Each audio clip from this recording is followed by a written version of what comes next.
Hello guys, today we are going to study axilla, which is also known as the armpit. So we find it in upper limb. It is actually a junction connecting into our upper limbs and arms and all.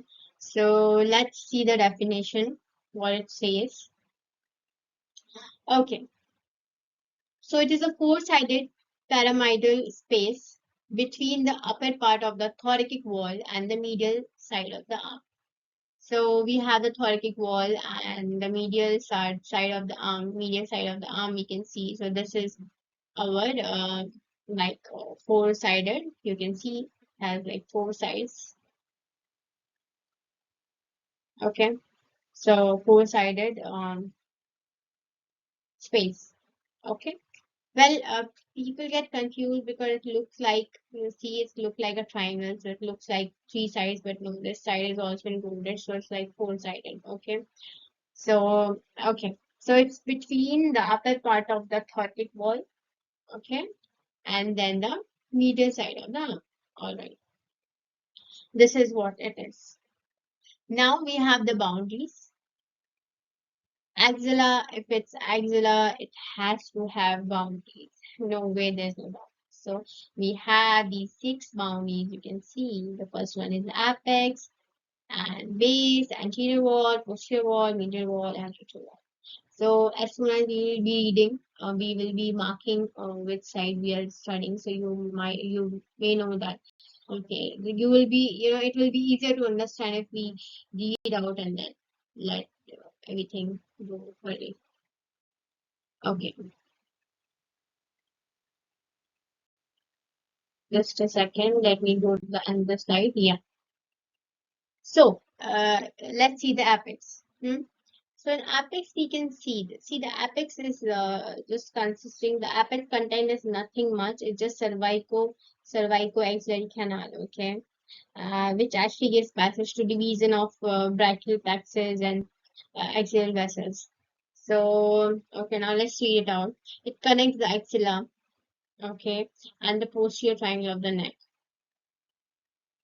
Okay, it's connecting the axilla and the posterior triangle of the neck. Posterior triangle, I guess you know what is a posterior triangle. It's the posterior side of the neck. Okay, so that is the posterior triangle of the neck and it connects the axilla. So it's basically connecting that apex. Let's just have a look. No, we cannot actually look, but yeah, we know. Okay, then it gives passage to the vessels and nerves between the root of the neck, okay, and the upper part of axillary vessel and division of the brachial plexus. So it's actually giving passage to the root of brachial plexus and the vessels. That's what they meant. Okay. Now it is triangular in shape. It's a triangular in shape, but it's four parameter. Okay, it's a four parameter space. So don't forget that. And yeah, parameter space. Okay, don't confuse in that. Parameter space is a whole apex. Okay, and right now we are just talking about the apex. So apex is triangle. We saw that green part upstairs. So yeah, I mean the upside that was the apex. Now it is triangular in shape. Okay, having the following borders. Okay, so apex itself has some borders. Okay, that's fascinating. The apex has its own borders. Okay, let's look into the borders. So posteriorly superior border of the scapula. So yeah, if we look posteriorly, so it has a superior border of the scapula, medially outer border of the first step. So it's like at the top. It's like at the top a small triangle. So yeah. So medially, if we see anteriorly, so it's like it's actually covering the clavics also. So one third of the clavics. Clavics is here. Okay. Like okay, this is our neck, this is the humerus, this is the ribs, and this is the clavics. Okay, imagine. So half part of the clavics, like one third, actually one third of the clavics, anteriorly if we take, posteriorly if we take the superior border of the scapula. Okay, superior border of the scapula has to be posterior. Then medially outer border of the first rib. So immediately if we take, it's the outer border of the frustum. Okay. So now we saw the apex parts. Apex has his own stuff going on. So now we have, oh my god. Now that's the bad part about this, that we cannot actually go back. Okay. So I don't think we missed out anything. Yeah, we missed out the base. Okay, so the base has axillary fascia, nothing much, it just has axillary fascia. Okay, now we have the anterior wall. Anterior wall consists of two layers, superficial layer, deep layer. In superficial layer, we have pectoralis major. So this superficial layer, having pectoralis major, is also making the anterior fold. Axilla also having two folds. One is posterior fold and the other one is axillary fold. So we are seeing the axillary fold here. Like we cannot see, but yeah, I'm telling you. Also, layer pectoralis major, deeper layer formed of subcalibers, calipectoral fascia and pectoralis minor, twisted fibers of the lower border of the pectoralis major from anterior fold of the axilla. Okay, so they are actually telling you that pectoralis major is forming the anterior fold of the axilla. Okay. Other than that, deep layer consists of subcalibus and clavicular pectoral fascia, okay, and pectoralis minor. It's just fibers, okay. So that's it. So basically, what is the content of the our anterior wall? Pectoralis major, pectoralis minor, subcalibus, and clavipectoral fascia. Okay, they should be keeping a comma here because these two are different things. Clavipectoral fascia is different and subcalibus is different. So don't misunderstood. We have one, two, three, four content in the deeper layer, and no, sorry, three content in the deeper layer, and superficial layer has one content. So it's actually four content in the interior wall. Which the thing we need to remember mostly is pectoralis major is making the anterior fold of the axilla. Now let's look to the yeah to the posterior wall. Now the posterior wall has subscapularis, which is above. Then it has a teres major. You can see now it has the lateral dorsi below. Yeah, tenon of lateral dorsi winds around the lower border of teres major. So we can see the lateral dorsi's lateral dorsi. You can see lateral dorsi tendon is going up here, and which is winding around the lower border of teres major. So if we see that the lower border of the teres major, it's like winding around with each other, okay, and form together the posterior fold of the axilla. So it's you can see the posterior fold of axilla. This is called the posterior fold of axilla. So if somebody asks you what is the posterior fold of axilla and what is the content of the posterior fold of the axilla, then you can answer that the lateral dorsi and the teres major. Okay.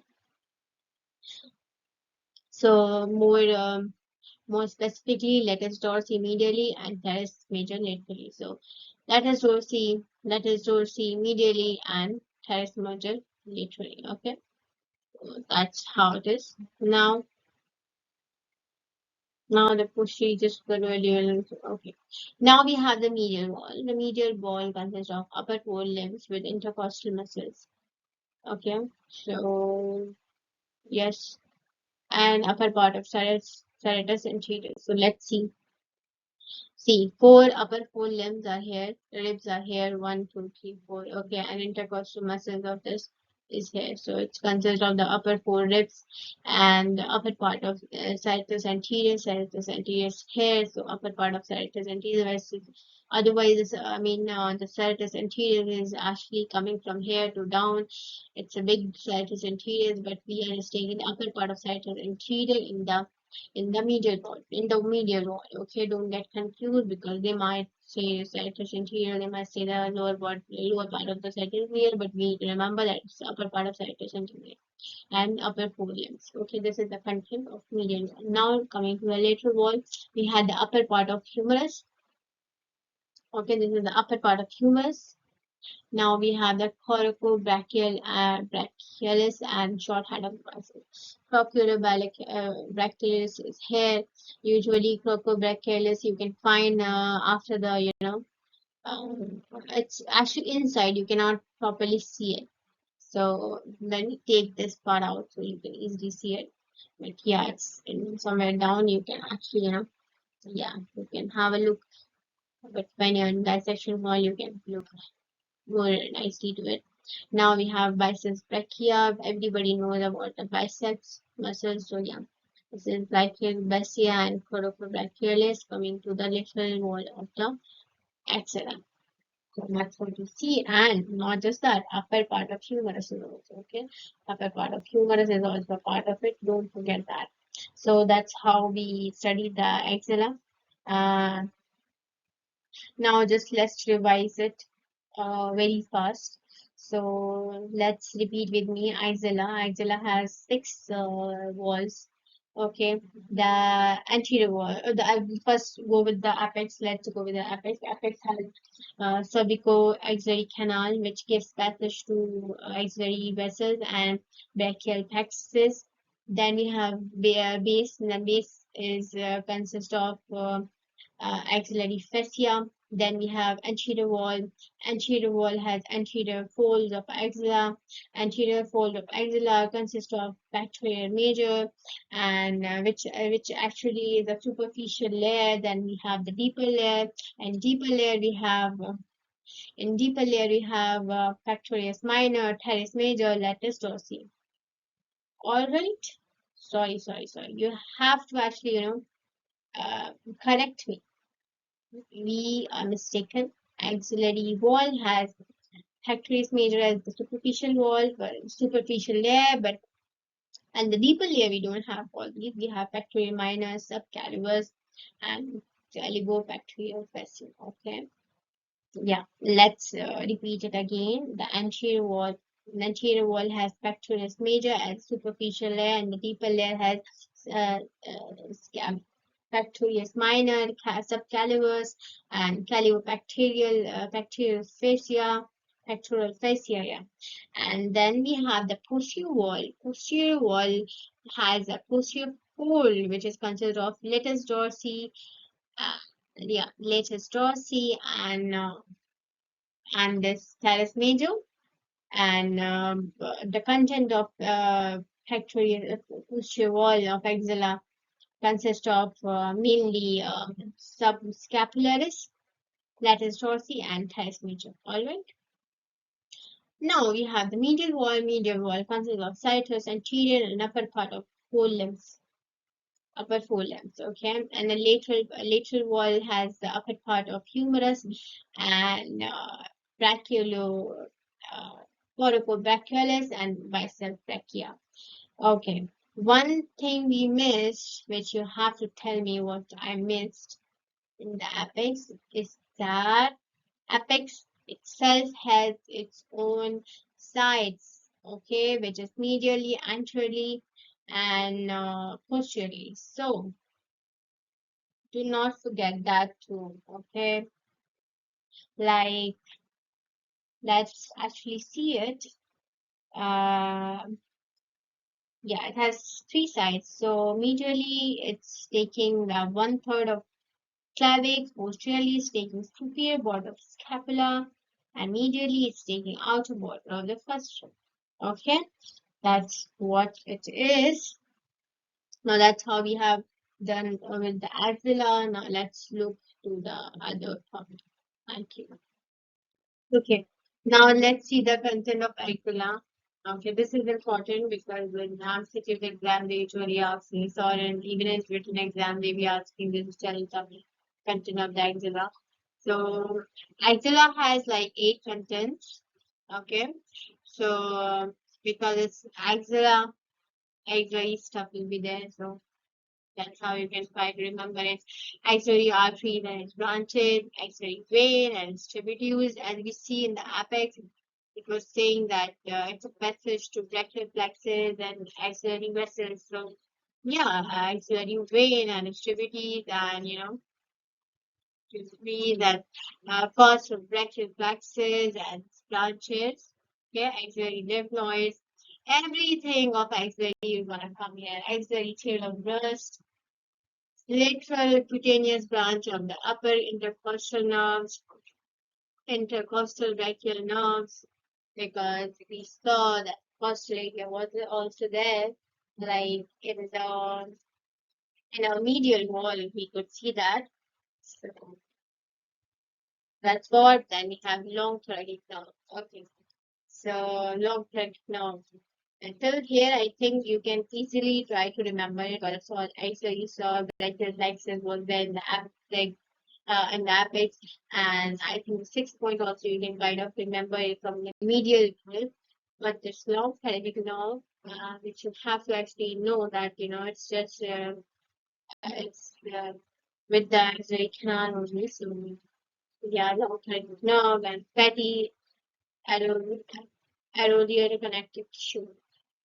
Okay, arterial connective tissue is also there. So, yes, all these things are there. That you need to remember. It's a very important part of axilla. So yeah.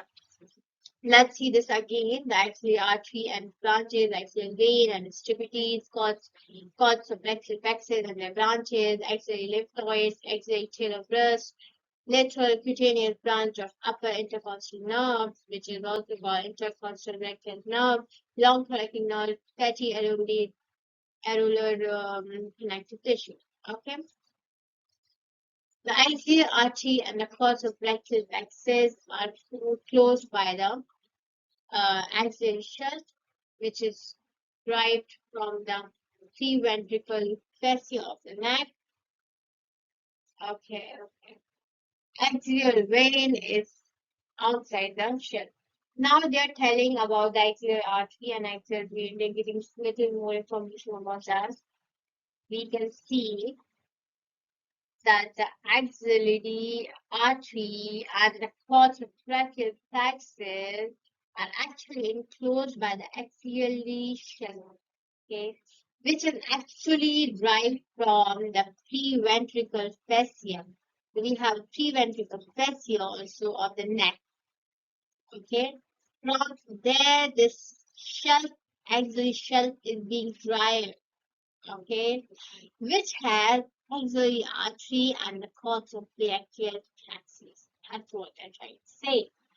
Now we have axillary vein, which is actually outside the shell.